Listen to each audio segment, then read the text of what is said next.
a wine that originated in the Loire Valley of France and has taken off in South Africa. Today, I'll be going over the most planted white grape in the Rhone River Valley, and that is Viognier. So, why am I doing these videos? Well, the majority of you have probably heard of some of the varietals, like Cabernet Sauvignon, Pinot Noir, Pinot Grigio, Chardonnay, Merlot, Riesling, and Moscato. I, however, would like to introduce you to grapes that you probably never even heard of. So at the beginning of each video, I will remind you of a few things. First and foremost, anyone can learn how to smell and taste wine. Your sensations of taste and smell are determined by the chemicals that are in food and drink. So when we say we're smelling lemon zest or we're tasting honey, we're not making this up. With time, you can train yourself to seek out individual smells. Just swirl your wine glass, close your eyes, and think about the individual fruits or wood or flowers or minerals that you're smelling or tasting. And this will help you appreciate wine. Now, of course, we'll also keep bringing up some terms that I will define at the beginning of each video.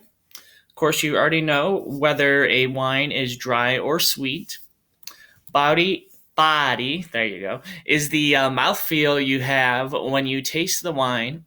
It is analogous to milk. If it feels like whole milk, that's full-bodied. If it's like skim milk, it's light-bodied. And if it's 2% milk, it's medium-bodied. You can also guess the body by the tears or legs that form on the glass after you swirl it. If the tears take a long while to form, it's a full-bodied wine. If they come and go quickly, it's a light-bodied wine. Tannin is the astringency you feel in your mouth that some wines have. It makes your tongue feel like it's sticking to the side of your teeth or to the roof of your mouth. If a wine is too tannic, you might make this kind of face.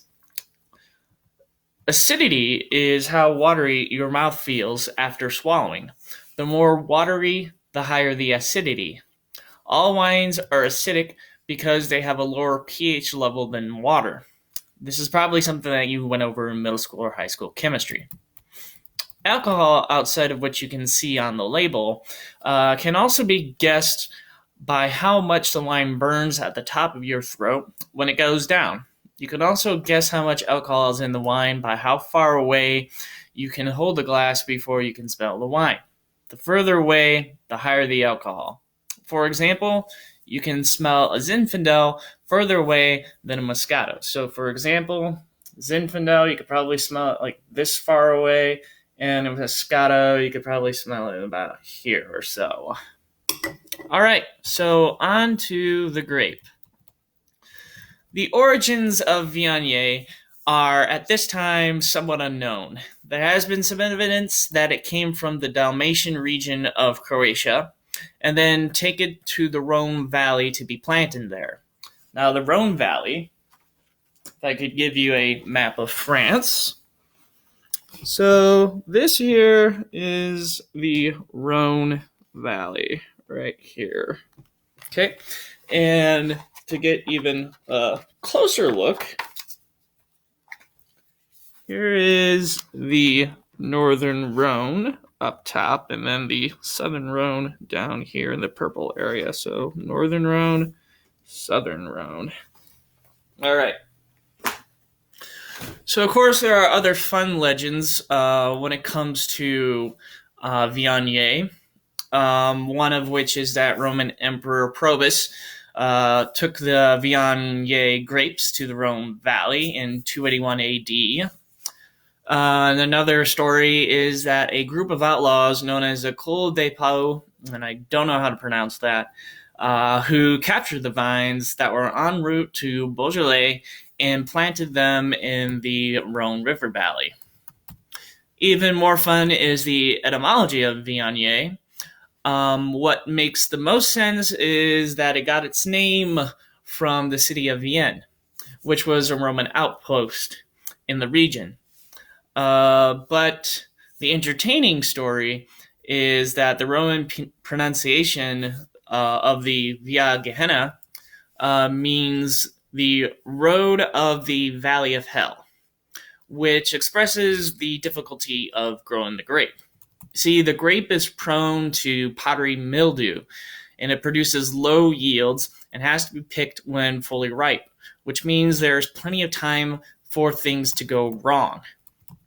The second largest producing country for Viognier is Australia. One brand that we sell at World Market is Yalumba Viognier. The third largest producer of Viognier is the United States, where it is grown in California, Virginia, and Washington State. So what can you expect from Viognier? Well, it's a full-bodied white wine. It can range from very dry to semi-dry, and has a low amount of tannin, if any at all. Viognier's acidity is medium to low and has a medium-high amount of alcohol. The wine is meant to be drunk in a white wine glass, if you have one, and served between 45 to 55 degrees. Should you have the patience, Viognier can be stored anywhere from 1 to 5 years. You can spend around $30 for a good bottle of Viognier wine, which will most likely come from the Rhone Valley. So what are some smells and tastes that you can expect from Viognier? You can expect honeydew, lime peel, lemon verbena, tarragon, and hazelnut. Pair it with dishes flavored with almonds, citrus, stewed fruits, and aromatic herbs like Thai basil or tarragon for a delightful experience. So if you're already a fan of Chardonnay, you might want to give this white wine from France a try. Anyway, this is Mark, your Madison Cork Dork. Join me tomorrow at 3 o'clock when I go over a sparkling wine from the Iberian Peninsula, which I feel has already given away too much information right there. Anyway, thanks for watching.